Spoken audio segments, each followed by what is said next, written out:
चलिए आज कुछ प्रैक्टिकल देखते हैं। If sales is given to you ₹1,00,000 and gross profit is 25%। Gross profit हमारा 25% है और हमारे पास क्या है, सेल्स है। लेकिन ये जो ग्रोस प्रॉफिट लिखा है 25%, यहां पर ध्यान देना है ये किसके ऊपर लिखा है, ये लिखा है ऑन कॉस्ट। और हमारे पास जो अमाउंट है वो किसकी है, सेल की। तो ऐसे केस में ग्रोस प्रॉफिट को निकालना टफ हो गया क्योंकि सेल पता है और ये किसके ऊपर है, ये तो कॉस्ट के ऊपर है।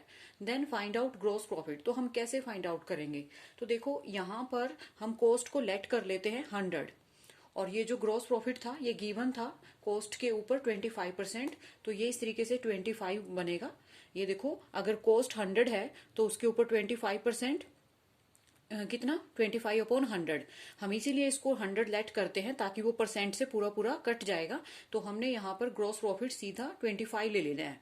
फिर कॉस्ट के अंदर ग्रोस प्रॉफिट हमेशा ऐड होता है और यहाँ पर बनती है सेल।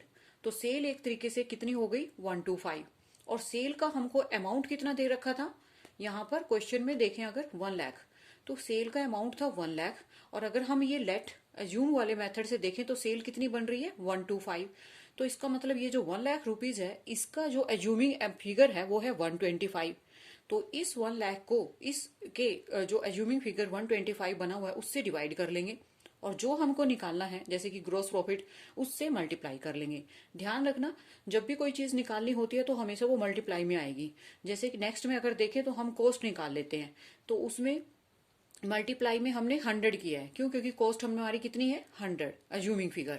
और यहाँ पर भी 1,00,000 जो कि सेल है उसको किससे डिवाइड किया है, उसकी अज्यूमिंग फिगर जो कि कितनी है, 125। चाहे वो यहाँ है चाहे वो यहाँ है।